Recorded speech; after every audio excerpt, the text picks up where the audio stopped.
नमस्कार। हिंदी की पाठशाला यूट्यूब चैनल में आप सबों का स्वागत है। पिछले क्लास में हम लोगों ने रजिस्टर क्या होता है, प्रयुक्ति क्या होती है, इसके बारे में जाना और प्रयोजनमूलक हिंदी के तत्व और क्षेत्र, किन किन क्षेत्रों में प्रयोजनमूलक हिंदी की आवश्यकता है उस पर हम लोगों ने विचार किया। तो अब आज हम लोग जानेंगे प्रयोजनमूलक हिंदी की विशेषता क्या है। तो प्रयोजनमूलक हिंदी की विशेषताएं लिख दिया हूँ, ऐसे और भी बहुत सारी व्यवस्थाएं विशेषताएं हैं, मगर संक्षेप में ही चलना है, इतना भी जो है पर्याप्त होगा। तो पहली विशेषता है कि यह इसमें औपचारिकता होती है, यानी कि जो है अंतिम में लिख दिया हूँ कि यह औपचारिक प्रयोजनमूलक भाषा एक औपचारिक भाषा होती है। औपचारिक कहने का मतलब वह मानकीकृत होती है, निश्चित होती है और उसमें एक प्रोटोकॉल होता है जिसका उल्लंघन अगर करते हैं तो प्रयोजनमूलक हिंदी के जो विधि विधान है या जो उसका स्वरूप है उसके साथ आप छेड़खानी करते हैं। दूसरी विशेषता है कि यह विशिष्ट एवं अलग प्रकार की शब्दावली होती है या अलग प्रकार की जो है भाषा होती है। यह विशेष भाषा होती है। विशेष का मतलब हुआ कि खास प्रयोजन के लिए ही उस शब्द का प्रयोग हो रहा है, अन्य प्रयोजन में उस शब्द का अर्थ जो है बदल जाएगा। जैसे कि अगर कोर्ट में जो है ऑर्डर आता है कि इनको स्वर्गवास की सजा दी जाती है, तो स्वर्गवास की सजा यानी कि इसका मतलब क्या हुआ, सीधे स्वर्गवास का मतलब भी वही कि इनको ऊपर जो है भेजा जाए, मगर इसका कोई अर्थ का अनर्थ लगा सकता है कि स्वर्ग यानी कि मुझको जो है स्वर्ग जैसी सुविधाएं यहीं पर दीजिए जेल में, जैसे कि लोग नेताजी लोग जो है पा रहे हैं। और दूसरा तो ऐसा नहीं, क्योंकि वहां पर फिक्स है कि मृत्यु दंड दिया जाता है और उसमें सश्रम यानी कि सश्रम कारावास। तो सश्रम क्या मतलब कि जो है जोर जबरदस्ती से जो है कारावास इनको जो है दिया जाए, तो इसके लिए तो वह जो है नहीं चलेगा। तो चूंकि विशिष्ट यानी कि मृत्यु दंड के लिए जघन्य अपराध की सजा अगर मृत्यु दंड है तो वहां पर मृत्यु दंड ही लिखा जाएगा।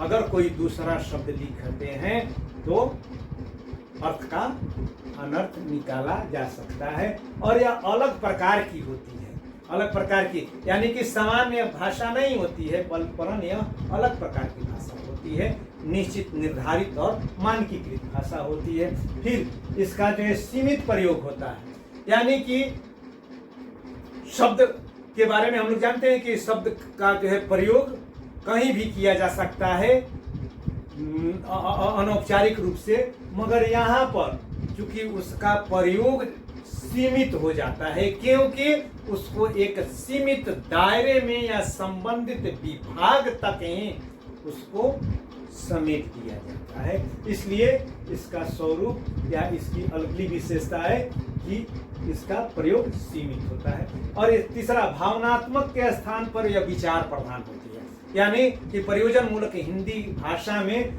भावना नहीं या दिल की बात नहीं सुनी जाती है, बल्कि यह जो है विचार प्रधान भाषा होती है, यानी कि इसमें जो है थॉट, और वह थॉट जो है ऑथेंटिक होना चाहिए और उसमें कहीं इधर उधर जो है विचलन नहीं होना चाहिए। तो भावनात्मक के स्थान पर यह विचार प्रधान होती है। चौथा, यह इसका रूप मानक रूप होता है, यानी कि अब उसमें कहीं कोई जो है हेर फेर जो है नहीं किया जा सकता है, बल्कि यह मानक रूप में होता है और उस रूप को अपनाना सबको पड़ता है। और अगली विशेषता है वाक्य संरचना विशिष्ट। इसकी वाक्य संरचना भी विशिष्ट होती है। जैसे कि होता है कि सामान्य तौर पर क्रियाकर्ता कारक का कहीं जो है हम लोग भाष वार्तालाप में जो है प्रयोग कर लेते हैं, मगर यहाँ पर वैसे नहीं कर सकते हैं। वरन इसकी संरचना जो होती है विशेष प्रकार की होती है। जैसे कीजिए नहीं कर सकते हैं, कहेंगे किया जा सकता है या किया जाए, यह जो है करते हैं। और साथ ही यह एक्शन मूलक होती है। एक्शन मूलक यानी कि जो माने कर दिया गया, यहाँ पर जो है प्लान नहीं बनाया जाता है, प्लान को इम्प्लीमेंट कर दिया गया, ये भाव उसमें इसके वाक्य संरचना ऐसी होती है, वो भाव इसमें गोचर होता है। उसके बाद एकार्थक एवं निश्चित तर्क, यानी कि जिस भाषा जिस विभाग के लिए वह प्रयोजन मूलक हिंदी का वह शब्द निर्मित किया गया है या सृजित किया गया है या गढ़ा गया है, वह एक अर्थ ही देगा। कहीं भी उसका प्रयोग किया जाएगा तो उसमें के अर्थ में कोई विचलन नहीं होगा, परिवर्तन नहीं होगा, इसलिए वह एकार्थक होती है और उसका अर्थ निश्चित होता है, उसके अर्थ में कोई बदलाव नहीं होता है। साथ ही यह अर्जित होती है, क्योंकि प्रयोजन मूलक हिंदी के शब्द जो होते हैं वो हम लोग, जैसे कि विज्ञान कंप्यूटर का आविष्कार हुआ तो कंप्यूटर से शब्द हम लोग जो है लिए, अब उस कंप्यूटर के शब्दों को हम लोगों ने जो है ग्रहण किया, यानी कि अर्जित किया और आगे चल करके उसको अपना हिंदीकरण किया, कंप्यूटर को संगणक कर दिया। तो यह अर्जित भाषा अर्जित होती है और साथ ही सृजित होती है, यानी कि जैसे ऑक्सीडेशन का हम लोगों ने जो है ऑक्सीकरण कर लिया, रेडियो एक्टिविटी को हम लोगों ने जो है रेडियो सक्रियता या धर्मिता कर लिया, तो ऐसे वो उसका हम लोगों ने जो है सृजन किया, जिसको पुनः सृजन भी कहते हैं। तो निर्मित या गढ़ी हुई हो गई। उसके बाद यह वैज्ञानिक भाषा है। वैज्ञानिकता का मतलब क्या होता है कि उसमें विचलन नहीं होता है, अर्थ का माने स्वरूप में विचलन नहीं होता है। तो वैसे भाषा के संदर्भ में ऐसी बात दावा के साथ नहीं की जा सकती है, मगर जो शब्द तय कर लिए गए हैं तो 2 और 2 4 होता है, वैसे ही 4 ही होता है, हर जगह जो है 4 ही होगा, धरती पर भी और आसमान में भी। तो वैसे ही जो अर्थ जो तय कर दिया गया है, निर्धारित है या स्वीकृत है, वह अर्थ वैज्ञानिक सत्य की तरह यहाँ भी वही अर्थ देगा, पटना में भी वही अर्थ देगा, दिल्ली में भी वही अर्थ देगा और चेन्नई और त्रिवेंद्रम में भी वही अर्थ देगा।